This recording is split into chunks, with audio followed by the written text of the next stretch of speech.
Hey guys, how's it going? It's your boy MKS here, back with you another video. And this one's a bit of a sad one really, but and I was quite shocked to hear the news. But I just read that Zephaniah was probably one of my favourite.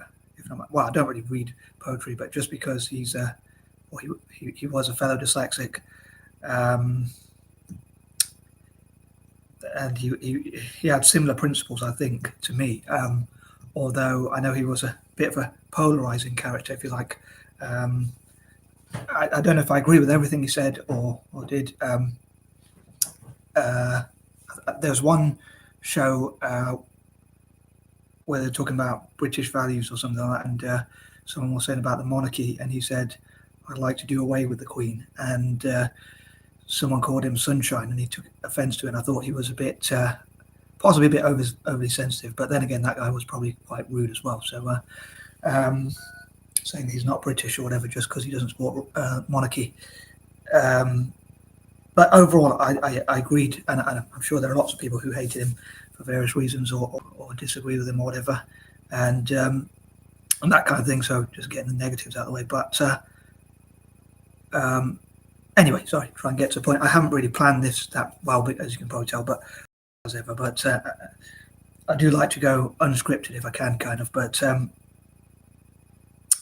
forgot to say also, on a personal note, I didn't get up till like 2 o'clock, so I had a bit of a lie-in, although I did stress a bit, so it wasn't quite the lie-in I wanted to, but just because it's the 7th today, so taking a bit too literally, resting on the 7th. But even though I'm not that religious, but sorry, that was a bit of a side note. I meant to say that at the beginning of the video, but anyway, yeah. So it's a bit of sad news to me. I really wished I would have loved to have worked with Benjamin Zephaniah, but anyway, some of his bio, as far as I'm aware, he was a black dyslexic poet, and I think he was even an actor, an activist, certainly an activist. He was quite involved in politics, although he never actually got into politics itself, but he was quite involved in talking about politics. Maybe he should have ran for his own party or something like that, or for the Labour Party, or whichever party he felt was closely aligned to his values, or maybe even made his own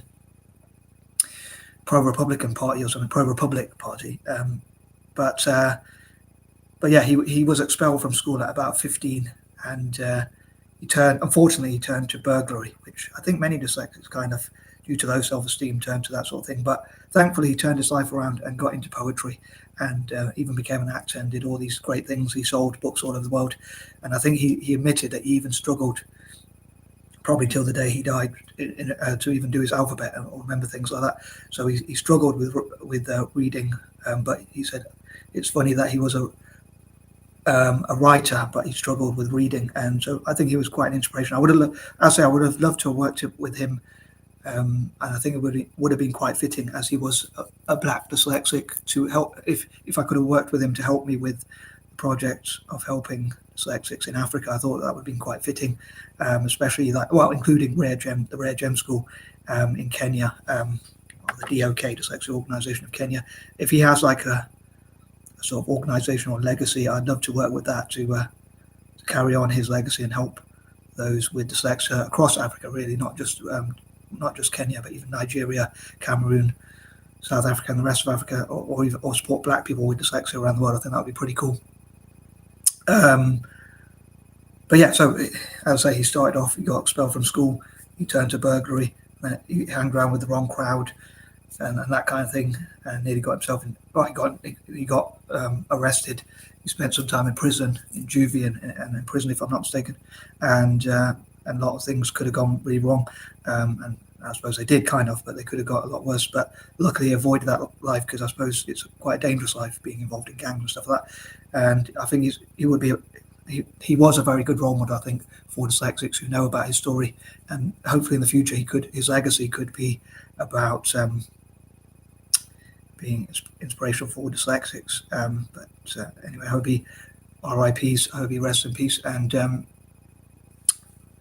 don't remember what else I was going to say, but yeah, that was his story. And he became an actor, and he wasn't a politician, but he was involved in politics, politics shows like Question Time and stuff like that. I'm kind of sorry for anyone who might not like this word, but I'm kind of gutted, as we used to say when I was a kid, that I didn't get to work with him on empowering dyslexics, especially, shall we say, if I dare say dyslexics of colour, or minorities with dyslexia, or if I can say this, non-white dyslexics perhaps, or even dyslexics generally. And I know he did some work with dyslexic people of all different backgrounds, if I'm not mistaken.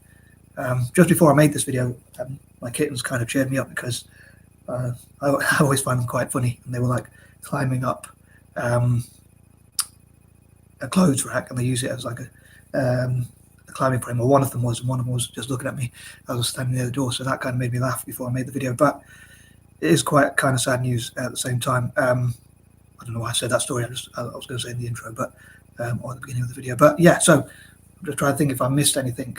As I say, I think the values we shared are that he's I suppose he's what I'd class as a person of colour. Excuse the controversial term POC, person of colour. I know someone was telling me that not all non-white people are classed as POC, but I class non-white people as POC, mixed race people like myself included. And I mean the term in a positive way, like to connect together against white supremacy. But he fought against racism, white supremacy, and imperialism. He was a Republican. Well, when I say Republican, I mean he was a Republic supporter, not Republican in the political, like American political sense. But I wasn't going to make this video. I was actually going to make some videos on Torino and possibly on Celtic if I get enough time. But I thought I'd make this video and talk about how I'm disappointed with news, but and I would love to have worked with him. So I'm kind of gutted about that, as we say when I was a kid, when something went wrong. I'm gutted about such and such. But yeah, I wish I could have worked with him. To be fair, he did live to a fairly decent age, 65, I guess, kind of. But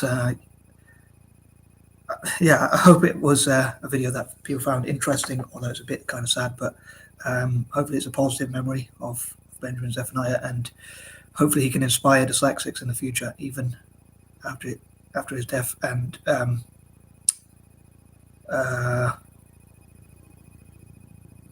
lost my thoughts, sorry. But yeah, hopefully he can continue to inspire as part of his legacy, I was going to say. But I think I'm going to wrap this up because I think I've covered everything I want to say and stuff about his bio. If you know any information about Benjamin Zephaniah that I might have missed, any interesting facts or figures, or any books that you might have read of his, I don't really read books. And I saw a lot of his poetry and saw a lot of his interviews and things like that, and his spoken poetry really on YouTube and things like that, or mainly on YouTube and or solely on YouTube, or sometimes on TV, but on TV shows. But yeah, he was quite an influential figure, and he shows what dyslexic people can do. We can become authors or do all sorts of great things. So hopefully that inspires a lot of people to have more confidence, people with dyslexia and people from the black community and people of colour with dyslexia. I was thinking of projects like Black and Dyslexic, things like that, especially for October, which is both Black History Month and Dyslexia Awareness Month. But I'd love to know what you think. As ever, did I do justice to the life and legacy of Benjamin Zephaniah? Could I have done anything better in this video? Both on Facebook and YouTube, I'm recording both of them at the same time. So anyway, I'm going to wrap this up because I'm probably waffling. But yeah, sad, but he did live till 65, which I suppose is a fairly good run. And he did a lot of things in that time and turned his life around. So it shows to dyslexic people who are involved in crime or in danger of getting involved in crime, or have been, for instance, have been expelled, or those who, as I say, in danger of getting involved in crime, or those who are involved in crime in juvie or things like that, or have gone to prison, that you can turn your life around. Some people like Richard Branson, he was in prison for a while and he became a dyslexic billionaire. Duncan Bannatyne is another one who actually was, in his case, from a poor family in Glasgow, and he could have gone down the wrong path.